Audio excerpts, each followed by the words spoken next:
Welcome everyone. So for today our topic is physical states of matter, and in this chapter we discussed about five different states of matter. They are solid, liquid, gas, plasma and Bose-Einstein condensate. But solid, liquid and gas, they are considered to be the main state of matter, and that is why we discussed about these three states of matter in detail.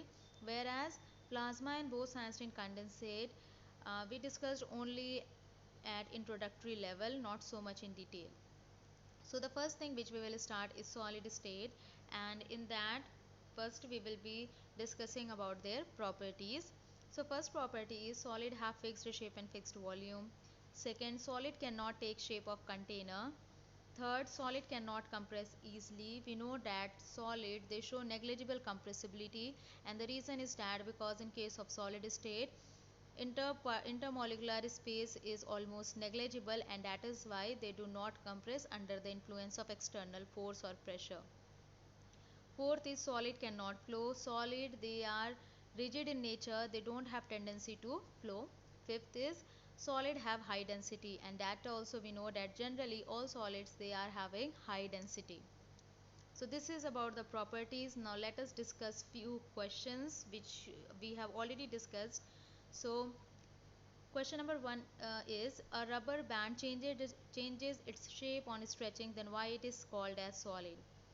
So the answer is rubber band is solid because it can change its shape on stretching by external force, but it can regain its previous shape when we release this external force. So we know that rubber band, it is changing its shape on stretching, that means when we are applying external force, but once we are just releasing this external force, then that rubber band it is regaining its original shape, and that is why we consider rubber band to be solid. The second one is, if salt and sugar takes the shape of the container, why do we call them solid?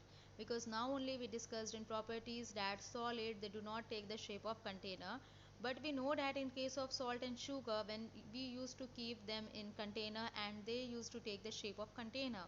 But actually this happens when we are considering or taking salt or sugar in bulk.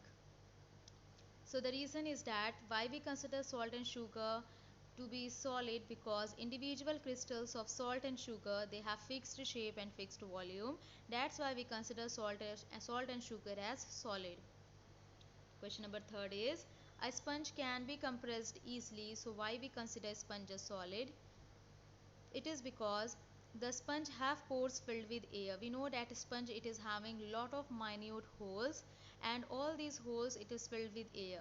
So when we compress it, the air gets expelled out, and when we release, air goes back to their original position. So once we are compressing the sponge, then air which is filled in those pores it is getting expelled out, and that is how it is able to compress easily. But once we are releasing this force, or we are just releasing it, then air goes back to the original position, and then sponge also it tends to regain its shape. So actually why we are able to compress a sponge, it is because of the air which is filled in those pores, not because a sponge is showing high compressibility. As we have discussed that solid they show negligible compressibility, so this is the reason that a sponge it is also considered to be a solid. So this is about the three questions which is also given in your NCERT book, and we also discussed these questions at that time as well. But you have to write these questions in your notebook if you haven't written that time, because at that time also I asked you to write these questions. So if you haven't written it, then you can write it now, and if those who have written still you want to write it, then also you can write it twice. So it's all up to you. And this is for the today's topic, that means solid state and its properties. So properties of solid states, they are very important. Our next topic is liquid state, that we will be revising tomorrow. Thank you.